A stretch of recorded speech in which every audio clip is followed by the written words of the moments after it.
What makes epilepsy such a challenge is the mystery and the unpredictability. Yep. As a parent, your worst nightmare is that something unexpected is going to happen to your child when you're not there, or when you are there and there's nothing you can do about it. Exactly. You just said those are two things you want to remove in your child's life, especially a condition like epilepsy where it doesn't present. Hey, I'm Greg Grunberg, and welcome to Talk About It, the podcast where we focus on topics that everybody should be talking about, and hopefully they will be. But not only talking, screaming about. Epilepsy shouldn't keep you from doing anything that you want to do. Talk about it. Talk about it. Talk about it. This season, we are going to continue to talk about living with epilepsy like my son and millions of Americans do. We're also going to look at other related health conditions and causes. Our goal is to knock down, drag out, eliminate stigma, and raise awareness. Oh, and hopefully have a laugh or two along the way. Each of our episodes will feature amazing advocates and champions. We will learn together how to make a real difference in our own lives and in the lives of our communities. Talking about it is important. It's all about connecting. Talk about it. Talk about it. Talk about it. Talk about it. Talk about it. Talk about it. Thank you for talking about it. Thank you for talking about it. New season, new sponsor. Thank you, Neurelis, and everyone at Neurelis for sponsoring Talk About It. Talk About It is also sponsored by Seizures Are Signs. SeizuresAreSigns.com is dedicated to educating those living with or caring for someone with uncontrolled seizures about the importance of early diagnosis, recognition, and treatment. Seizures Are Signs is made available by Jazz Pharmaceuticals. All right, let's jump right into this episode of Talk About It. I'm so excited about this guest. Okay, get ready to laugh. Get ready to cry. Get ready to relate to these two dads, me being one of them, and Jonathan Shapiro being the other one. Who's Jonathan Shapiro? Former trial lawyer, big-time writer in Hollywood, producer. He's worked on and written some of your favorite shows. I guarantee it. He'll talk about that later. But the two of us were introduced through a mutual friend in the entertainment business. And he has a son with epilepsy, and so do I. He has struggled with that. I have struggled with that, and we have leaned on each other. But we do it in such a great way. We meet, we'll talk about it, but we meet for lunch. We have regular meetings. It's like, I don't know, it's like having a sponsor, you know, if you're in AA or something where you know you can count on that person. That's your rock. I have a few of those people in my life. You need a Jonathan Shapiro in your life. We all do. And you'll see why in this episode. But get ready, because when the two of us get together, it's kind of crazy. So as I said in the opening, everybody needs a John Shapiro and in their life. You're not allowed to react to any of this right now because you're going to hate. This is a man who hates praise. With all of the crap going on in the world, when you have a family you love dearly, when you have a career you're trying to keep going, when you have friends that you care about and you just want to keep all the plates spinning, a lot of times you can't do it by yourself, and you need someone to call. You need someone to talk to. You need someone outside of your family, someone who's going to unconditionally listen to you or not listen. Just pick up the phone and go, hey, and just listen to your rant, talk you off the ledge, whatever it is. This guy I have come to love instantly and has been there for me time and time again. We'll get into later in the episode all the tough stuff, you know, being a caregiver to, you know, kids that are dealing with stuff, as you know, Jake, but you have a member of your family who has epilepsy. So it's like we have stuff, but we lean on each other, we laugh, we joke, we make fun of each other, and there's no one. I mean, I cannot tell you, I have a very small bucket of people that I love so much that it's insane, like more than a brother. And I feel that way about you, and you've been there for me so many times on a regular, not even when there's trouble. We meet at a deli, we meet, or even just call and talk. You've just been so, just you. It's just you. You're very sweet, and I would normally joke because this sort of conversation makes me uncomfortable. I know it does. And I was going to say, I didn't realize you were looking at Wait, the he's camera. doing a voice. He almost started doing a voice. Do the voice. And I almost started, hey, lady. No, that's just a voice. And but you were looking off, and I thought, I was looking into the camera. Now I realize. It's apparently a visual media that we're involved in. I did not know that. Right. I would have written the scripts differently. For all of you driving and listening to this right now. What you say is, I would, I'm embarrassed only because you are the ideal of what a human being should be. In Latin, the term is Mensch or guten Schimmel. You're a good soul. And in a dark time, we became immediate friends and brothers. And you're a delight. And you know, in the book of Ecclesiastes, it says it's better that two should go rather than one. And it talks about friendship, and it talks about our need for fellowship. And it's one of the blessings of my life, and it's one of the unexpected blessings of a bad break for my son, in a sense, that, you know, getting epilepsy, and as a 13-year-old, and we just happened to have a mutual friend who said, Larry Trilling. Let's give him credit. Larry Trilling said, you should call my friend Greg. And we had met, you and I, in New York during a Upfronts presentation. Yeah, so this will segue into, let's start off with the career stuff. Right. But we met. We have a career? Well, I'm talking about history. Let me call my agent. Would you let my agent know? Look, Would you let my wife know? You have an incredible book all about Abe Lincoln. I mean, How to Be Abe Lincoln. We did a podcast And wait a minute. I always have trouble. I'm this one. Yeah, you're the one on the left. All right. That's right. Yeah. We were going to call this number 10 because when we stand next to each other, we look like the number 10. But, oh, that's very nice. Oh, and my nose is like the little part of the top of the one. That exactly. Goes out. I see. Yeah, we know it's not a 7 because that hook goes straight down. Woo. My original nose, by the way. Did not get it. Yes. It's part of the glass. I thought it was part of the glasses. No, this is. That's part of the glasses. In his ashtray in his car, he's got all the mustaches. He just takes them off. I see. See where that's going? That's very funny. Thank you. Thank you. No, so the Upfronts in New York the networks show all of the new product, all the new shows, and they sell advertising ahead of time. It's called to Upfront. the real viewers. The real viewers are not mom and pop at home. It's not general population. Right. We make television for advertisers, For PG&E. for people selling soap. Yeah. And so you meet these people and you realize, oh, I thought I was trying to entertain America, and in fact, I'm trying to entertain an executive from Procter & Gamble. They're all hurdles, don't you think? It's like you and I have also created shows together and things, but it's like it's a hurdle. You go, all right, let's try and come up with an idea. Okay, I mean, this has been your career. You've been so successful. I just want to bring people up to speed. Please. You started off what? As an attorney. I mean, yes, that's right. Come to think of it. No, but I mean, tell people. Why should I tell them anything? Because first of all, what have they done? They've done for nothing me? for you. All right. We're in a nutshell. So in a nutshell, I was a tell us your lawyer career. for about 12 years, mostly as a federal prosecutor. Al Gore didn't win the presidency, so the guy I was chief of staff for didn't become a cabinet secretary. I didn't go to Washington. My wife, the great Betsy Bournes Shapiro, the Shapiro is silent. Oh, did I? That is hilarious. Thank you very much. She is an incredible writer, she producer. Wrote Smelly Cat for Friends. Yeah. She wrote for Roseanne for 5 years. She's an amazing woman. And Does she get Smelly Cat points? if you interrupt me one more time, Smelly Cat is not put out as its own song, so no. she gets ASCAP though. Oh, she does? Listen, Absolutely. why do you think we're still married? I have to tell you, the 3 kids help, but It's Smelly Cat. those green checks from the Writers Guild and the ASCAP check. No, so my wife said you should try to write a script, because if you write a script and get into the Writers Guild, we'll get double health benefits. And we had just had twins. Wow. And that's how it started. And I was lucky. How do I not know that? Because I've told you, you don't listen. But the reason why I don't listen is because usually there's some sort of a tuna melt in between us. That's very distracting for me. I would say that I feel sorry for any man or woman who has not had the blessing of going to a delicatessen with you.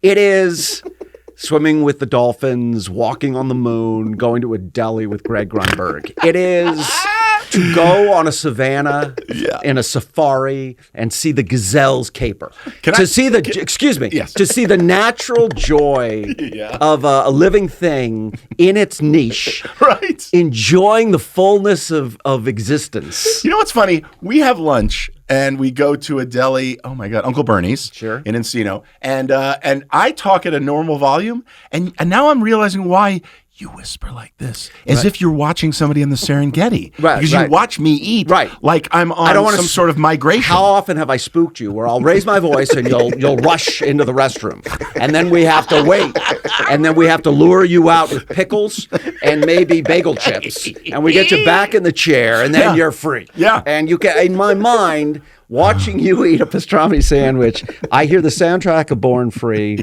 and I get a sense of Richard Attenborough. It's like, just look at the beauty. Look at the beauty. This is, and I'm like, what is he doing? But I just keep eating. I'm enjoying is what I'm doing, because Exactly. it's so rare in this world of ours to see a man doing what he was born to do, and loving it. In my element. You have been. And I don't mean to brag, but you were sponsored for a number of years by Katz's Delicatessen. I was. Where you had the shirt with the... Yes. Yeah, Captain Slaw, they used to call me. You know what's funny is this is the first time I'm seeing your face without being blocked by the heel of a rye bread. This is what all I hear. Do you know, by the way... No matter what he orders on the menu, he's like, I'll have a milkshake and heel. Okay, so you have given me friendship, fellowship, knowledge of epilepsy, how to be a better father, how to be a better man. The only thing I've given to you is if you go to a deli and say, can I have rye heels? They'll say, sure. Because they're always trying to get rid of the heels. Oh, that's the they don't best know what to part. do. Usually they feed it to squirrels. And I said, no, I want mine. These heels, if you don't know, if you go to a Rye deli. heels are the greatest. They're the greatest. They're crispy. Yes. They actually, though, very dense. Like, do you scoop out the rye heel? You do. I've seen you. Well, I do, and then I eat what I've scooped out, and then for days afterwards, I have I don't want to go into details, but I have a terrible blockage that is almost untreatable. Right. Because it wasn't meant to be eaten. It's filler, like asbestos. There's a reason, for insurance reasons, they don't sell it. Well, you have to sign a waiver every time they serve it to you. Right. It never shows up on the check. When you get it, it says, we did not serve you heels. And it's like, we refer to each other. We go, RH. And I'm like, Restoration Hardware? He's like, no, rye heels. So you are encouraged by your I can see why people don't like us. Yeah. People are right now. I mean, racially. I don't know if anybody's ever slowed down a podcast, but they're doing that now.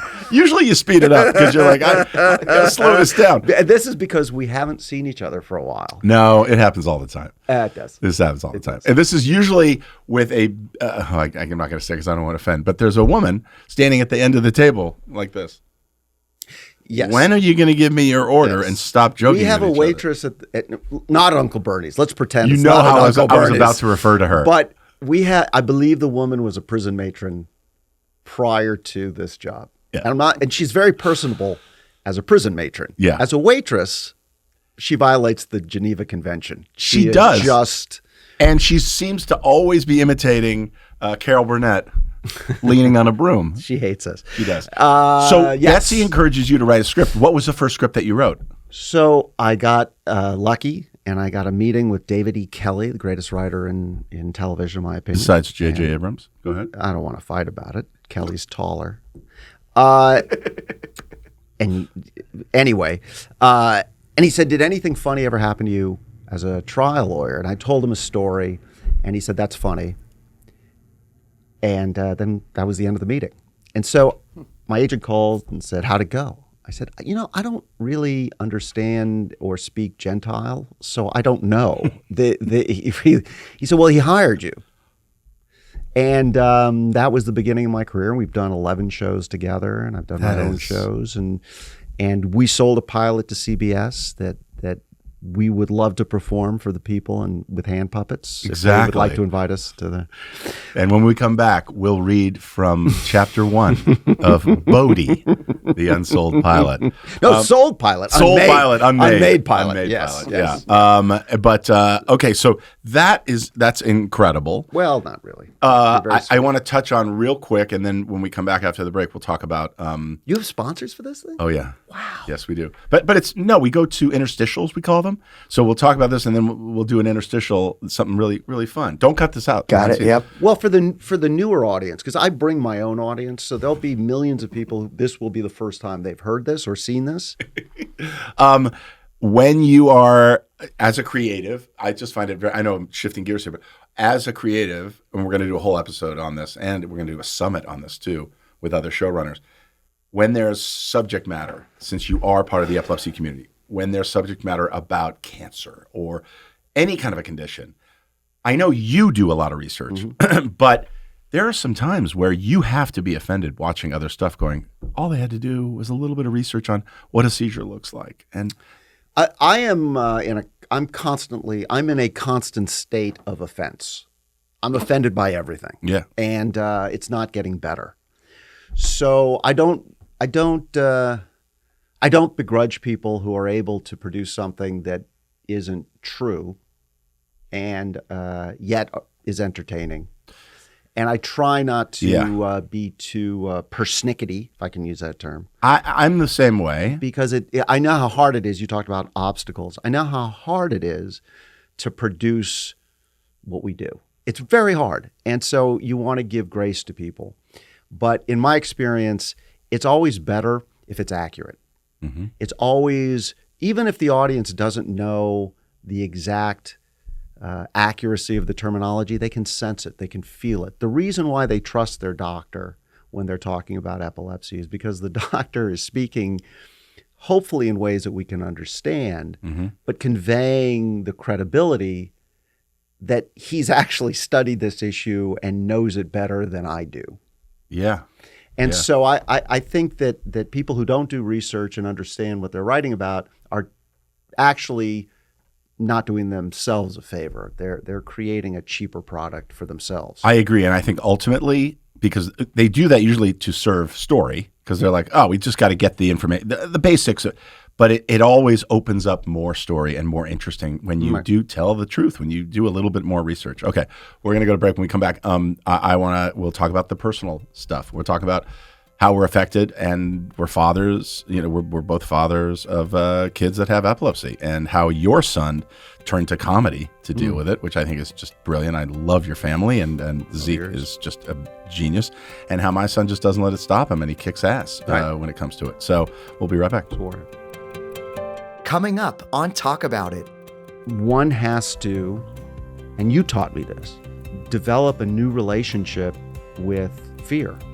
You know, as a parent, because otherwise what you're going to do is become neurotic and fear-based, and you're going to make your child's condition worse for your child. Yeah.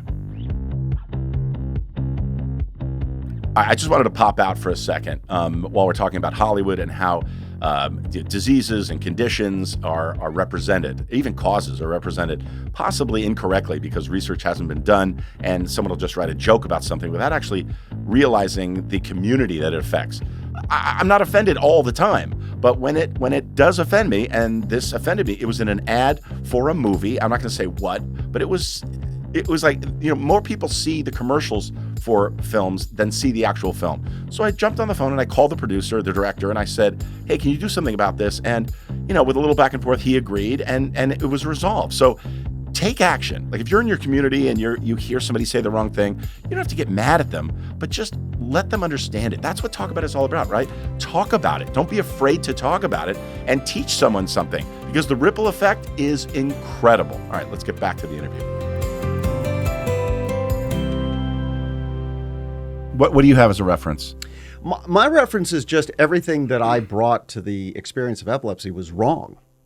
The put a wallet in a guy's mouth, break the guy's jaw to save him from, none of the things that conventional wisdom had taught me about epilepsy turned out to be true. You mean this was your knowledge prior to? Yes, prior to having my son have a seizure. Right. Right. And all the seizures that followed. And I had no knowledge of it.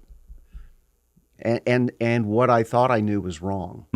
But don't you think as creatives, like, that we have an obligation not to educate, but like, well, you just said it before the break. You were like, when the opportunity does come up, do it right. Right. And that might be a paragraph longer than you expected in a script. Well, isn't it true of everything? You know, if you're going to do anything, do it right. Yeah. And you said something really insightful, which is people justify it by, well, this is in service of story. But they're not separate. Right. There's not accuracy and then story. Yeah. Right? The story is better if it's accurate. Yeah. and logical and makes sense and is true. And so yeah. So my offended, the time when I was most offended, because I'm like the red phone. A lot of people will call, I'm sure, the same thing for you, but with me, they want me to go on one of the platforms and talk about this offensive way that a character was on the ground and someone said, they're having a seizure and someone was like, "That's a crazy looking dance." I don't get offended by that. I'm like, that's what idiots say when they're ignorant to the fact that that's a seizure. Well, in real life, and you want to meet people where they are. Mm-hmm. If someone is incorrect about, say, the condition of epilepsy and still believes that it has some moral meaning, right? As for 1,000 years longer, right? You read the New Testament. The concept that someone who is having a fit, someone who has epilepsy, is possessed by demons. Yeah. Right? In the book of Matthew, a man brings his child to Jesus to be cured of what sure sounds like epilepsy, but is described as demons. The book The Idiot is about a person with epilepsy. Yeah. I say yeah like I've read it. I don't read, but okay.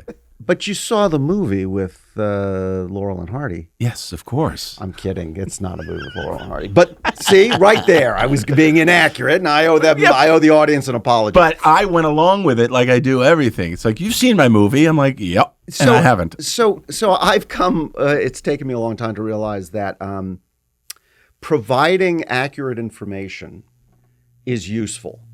Correcting and embarrassing someone is not useful. Mm-hmm. My father always said to me, a man may not remember what you tell him, but he'll always remember how you made him feel.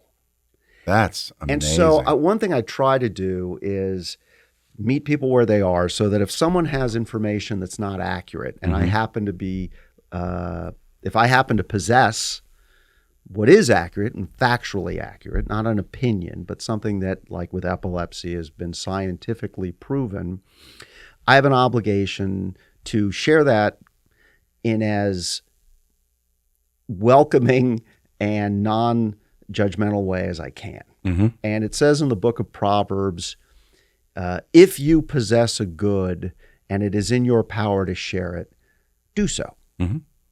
And so, but how do you do so in a way that doesn't offend, that people don't feel like, oh, he's holier than thou. He's trying to, he's teaching me. It's like, I don't need a life lesson. Okay. Right. I'm saying in real world, when you're out somewhere, we've been in situations, and I've talked about this before, but where people just don't understand. Or Jake, when he was younger, he's doing well, as everybody knows, thank God, knock wood. But he's like, this is Jesus, this is knocking on the cross. No, this is veneer, and it's a particle board thing. And when my father was in the furniture industry, I could have gotten you something a little nicer. Yeah, knock on particle board. That's what I always said. But at least the wall behind you that's solid wood. That is. By the way, I made this wall in shop class in 8th grade, and I'm very proud of it. It's held up much better than Mr. Christensen said it would. I don't know why I got a B-. I was very proud of that. You should be. Yeah. So we were I was after a baseball game, and I remember we were standing around there, parents, and then Jake there was a dad who asked Jake a question. And he was having a staring spell. He wasn't shaking or anything. He was just staring. And Elizabeth and I knew exactly what was going on. We just kind of and the other guy was like, hey, right. Wake up, pal, wake up. I think you had a little too much to drink last night. Just making a joke. And meet them where they are. I said, hey, I know you think that's funny or whatever, and you're not offending or anything, just letting you know that was a seizure. And he was immediately, he didn't get angry. He was really taken. He was so apologetic and whatever. So is that what you're talking about? Yes. Okay. And I will tell you that I have spent the vast majority of my life in a situation like that, not only correcting the guy in a brutal way, but feeling justified in attacking him as intellectually, morally, and not being satisfied, ideally until he was in tears. Now, I have come in the fullness of time to realize that my father was right, and that's a self-destructive, unhelpful way to proceed in life. Yeah. because I wouldn't like it if it was done to me. And anytime anyone has done that to me, I didn't like it. Now, it served me well as a federal prosecutor for 10 years. Yeah. But yeah. life, as my wife often points out, is not actually a litigation, right? We're supposed to try and get along with people. And it isn't, I win, you lose. Yeah. And so we have had situations where, little different, people immediately calling an ambulance and elevating what we know, unfortunately, is or fortunately, just it's a fact that our sons, have had multiple seizures. And that in reality, until the medication is correct, until you have a treatment plan, seizures will happen. Yeah. With fatigue, with kids doing what kids do. And there's nothing, so long as he's not or she's not in a dangerous situation, the seizure itself is not going to hurt the person having it. Most of the time. Unless they fall and strike their head. Yeah, or don't come out of it. And we should talk about that, which is, what makes epilepsy such a challenge is the mystery and the unpredictability. Yep. As a parent, your worst nightmare is that something unexpected is going to happen to your child when you're not there, or when you are there and there's nothing you can do about it. Exactly. You just said the mystery and the unpredictability. Two things as a parent, forgetting an issue, forgetting a condition. Those are two things you want to remove in your child's life. Unpredictability is a good thing. Spontaneity is good, but unpredictability in a bad way, you don't want that. You want to control their happiness, their good health, all of it. So these are two things that come hand in hand with, especially a condition like epilepsy, where it doesn't present. Well, and think about until it does. Think about the fact that as human beings, our brains have evolved to think quickly in order to anticipate dangers, and we have a tendency, and we know this as writers, to be overdramatic. We want drama, and we tend to write horror stories.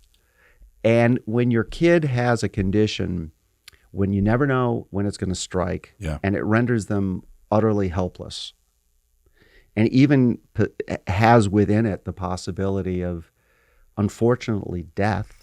Right, there is a small percentage of people with epilepsy who simply have a sudden death as a result of it.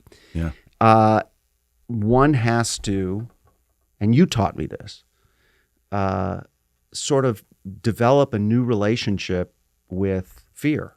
Mm-hmm.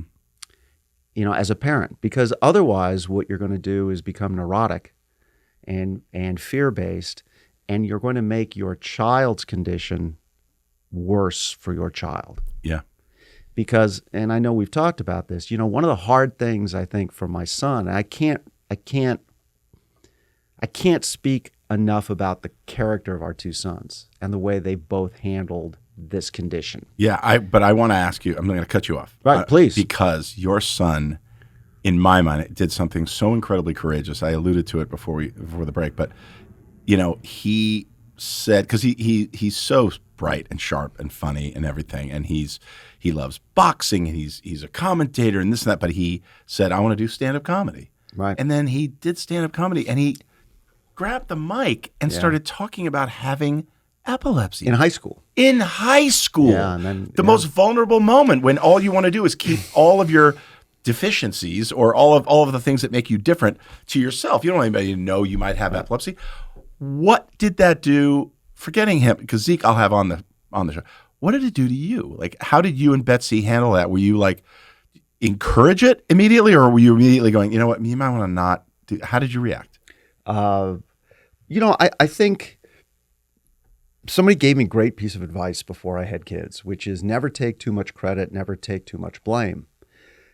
Recognize that your child is an independent human being who is pursuing their path, and give them the respect that you yourself would want. So I think I know you feel the same way. I'm humbled by my kid. I'm humbled by all three of them, but Zeke in particular. So when he took ownership of it, when he leaned into it, when he, he had the first major seizure he had at school. Yeah. Unbeknownst to us, he had prepared his friends and had assigned each one of them, if I have a seizure, put me on my side. You put me on my side. You go get help.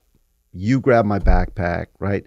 And I remember the teachers saying, that was a good idea to tell Zeke to do that. We didn't tell Zeke to do that. Wow. Zeke did that. And when Zeke, and I credit having a comedy writing mother, the first time we're in a restaurant and he orders a seizure salad, and I thought too soon, right? But when we went to the Mayo Clinic and he had the test where all the wires were on his head, and they said, it's 24 hours. We're going to keep you up all night. You can stay in the hospital room or the hotel room. And he said, no, I don't want to stay in a room. I want to go see the Diamondbacks. And so we went to the Diamondbacks game with the thing and with the battery pack next to it. And, two funny things from that, which of course he appreciated. One, they let him through. They made me go through the metal detector. The man looks like the bomb on his head. That is hilarious. And the second thing is, and I forget the name, but he was an Olympian who threw out the first pitch. And the Olympian saw us and gave the ball to Zeke and was talking to him. And it became clear to Zeke and I that the guy thought that Zeke maybe had 6 months. But just don't say anything. And Zeke. I said to Zeke, why didn't you say anything? And he said, I don't know. He seems so moved by my... And how he's going to ship that javelin to our house. But, you can't, and it if you're a parent, I think. You see it when they're babies. There's a difference between character and temperament, and they're both important. I think your character is something that you can develop. Mm-hmm. Your temperament is something you're born with. Yeah. And some kids are Beethoven symphonies, and Zeke is a Gershwin tune. Mm-hmm. He's funny and he's light, and frankly, that made all the difference. So when he graduates from college, he decides he wants to be a newscaster. Right. And I don't say what I'm thinking, which is, there are some people who would never want to be in a situation where they could be live on television and he's the new local newscaster at WGEM in beautiful Quincy, Illinois, the tri-state news leader, and he has always refused to let epilepsy contain him, right, limit him, and your boy doing the he's a warrior, right? They're both warriors. I've seen it over and over again. I've talked about it over and over again, all the different times that he has absolutely put me in tears. Right. I'm so proud, and where you and I would bury our heads in the sand. Yeah. And they just go, well, I mean, I don't know, but I'm not going to just say that Jake was born that way. No. Because they do learn that from us. You've time and time again in this story, it's so beautiful, and I love Zeke so much. I love all your kids, but he's talked about it. For him to say to all those kids, you're going to do this, you're going to do this, you're going to do this, means that there's a dialogue and that it's okay. And it really is. I know it's hard to teach an old dog new tricks, but when I talk to older people and they're like, I'm on an older medication, I don't want to try a new medication. I'm dealing with this side effect. I can't tell anybody at work. But guess what? Yes, you can. Right. Let's learn from these kids that are inspiring us. Well, and Zeke was a product of the Talk About It program. He was fortunate, blessed to have you in his life. You talked to him right at the beginning. Yeah. Within a week of the diagnosis, you were helping him, you were guiding him. And I absolutely haven't thanked you enough for being the mentor that you were to him, and Jake, who talked to him and helped him so much. And so, but you have paid me back in Homentashen.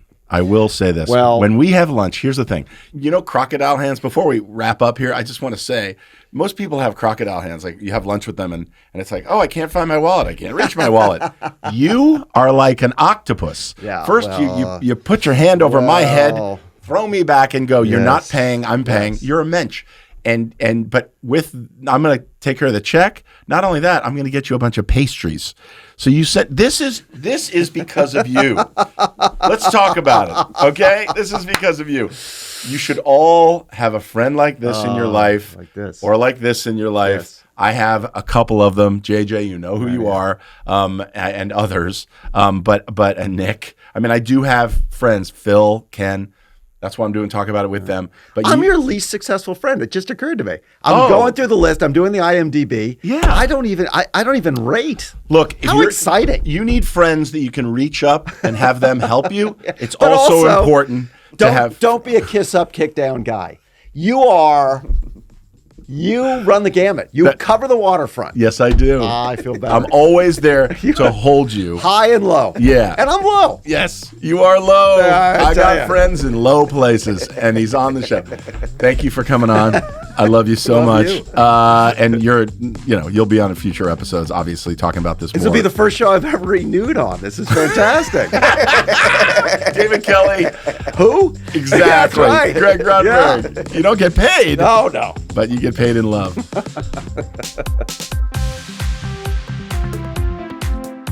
Thank you for tuning in to this episode of Talk About It with Greg Grunberg. Sponsored by Neurelis and by SeizuresAreSigns.com. Thank you to our special guests for joining us, and thank you to J.J. Abrams for the theme music that you're hearing right now. Talk About It is produced by Ken Lowenberg, Greg Grunberg, and Nick Marzak. Editing, directing, and incidental music by Nick Marzak. Go to talkaboutitonvideo.com to watch these episodes, and as always, don't forget to talk about it. This podcast is a production of the Talk About It Company and Motel Podcasts.